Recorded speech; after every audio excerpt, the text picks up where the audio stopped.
and welcome to Standard 11 of the Care Certificate Workbooks.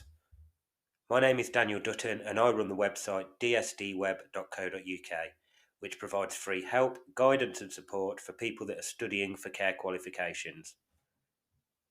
In this video we will be looking at Standard 11, Safeguarding Children. As well as having a duty of care to protect the vulnerable adults that you work with, you also have a responsibility to protect any children that you may come into contact with as part of your day-to-day activities. This standard explores children's rights and what to do if you have concerns about child abuse or neglect. For further information about this standard, visit DSD Web by clicking the link in the description. As always, try to relate the information in this video to your own practice and write your answers in your own words. Before continuing, please like my video and subscribe to my channel. As well as keeping me motivated to create more videos, it also helps other people to find them when they search in YouTube. So I'll just give you a moment to do that. Cheers. The first activity asks you to list 3 symptoms, signs or indicators of each of the following types of abuse. In the last video covering Standard 10, we talked about physical abuse, emotional abuse, sexual abuse and neglect for adults. The signs and symptoms are virtually the same for children. In this standard, 3 additional forms of abuse are listed, so I just want to quickly go over what these are. Radicalisation is when children and young people, and also adults, are taught extremist ideas stemming from political, social or religious beliefs. These ideas are often violent and intolerant in nature.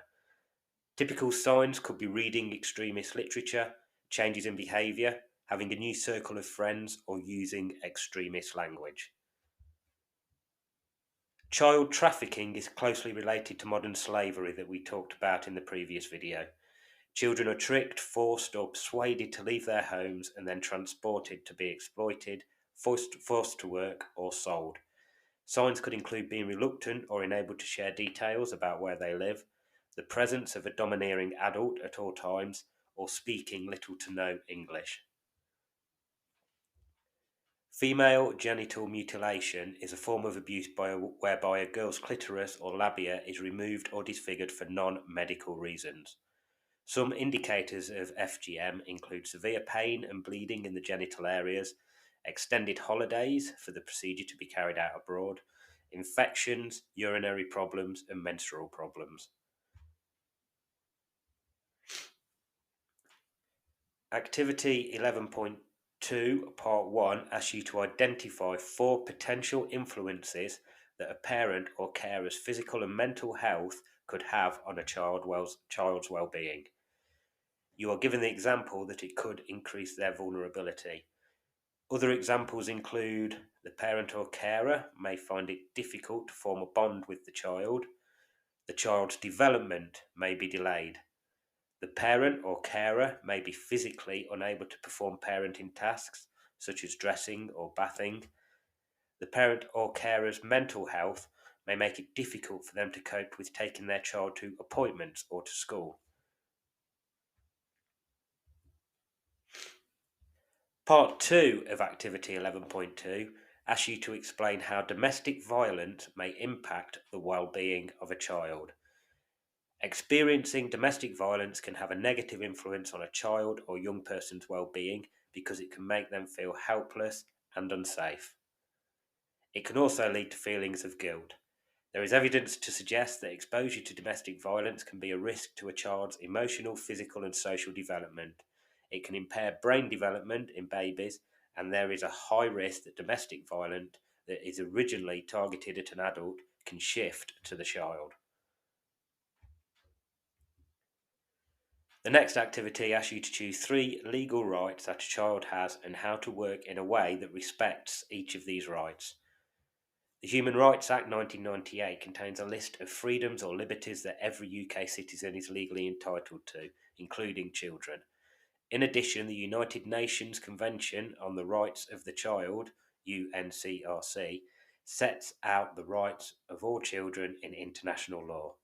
Some of these children's rights are specified within these two laws are the right to life, freedom from torture or degrading treatment, the right to education, the right to live a healthy life, the right not be separated from their parents unless they are at risk of harm, the right of protection from drugs, sexual abuse, or any harm to their development.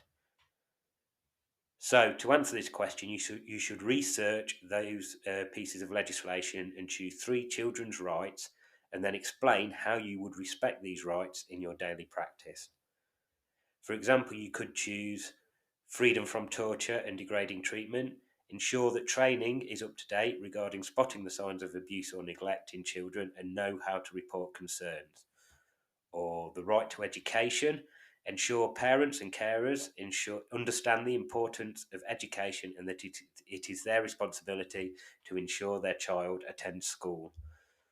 Or the right to live a healthy life, ensure any concerns about the health of a child is reported immediately. Activity 11.4 gives you a case scenario and then asks you 3 questions about it. The scenario is 16-year-old Mauro has been visiting his grandfather regularly at your workplace. Last week, Mauro missed his usual visit. When you see him today, you notice that he has got a black eye and scraped hands. When you ask him about it, he answers that he has walked into a door frame. The first question asks you what you should do if you have concerns that a child may be at risk of abuse or if abuse has been alleged. Any concerns should be reported immediately in line with your organisation's safeguarding policy, and you should also make a factual written record of your concerns that is signed and dated. The second question asks you who you should report your concerns to. In most cases, this will be your manager or designated safeguarding lead. However, if your concerns are urgent, you should contact the police to ensure the child or young person's safety. The third question asks you from whom you should seek advice and guidance. Again, your manager or safeguarding lead will be a great source of information, as will your organisation's safeguarding policies and procedures.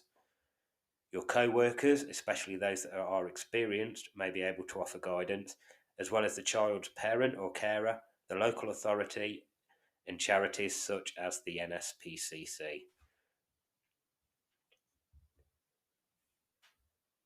For the next activity, we have another scenario.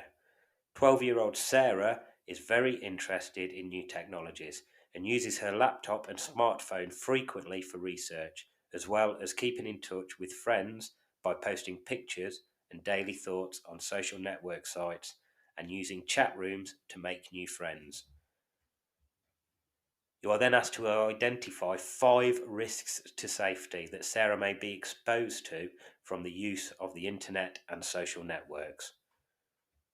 Some risks that you may want to consider include cyberbullying, grooming or contact with sexual predators, radicalisation, access to pornography, access to horrific images. The final question asks you to summarise 5 pieces of legislation that helps to safeguard children and young people.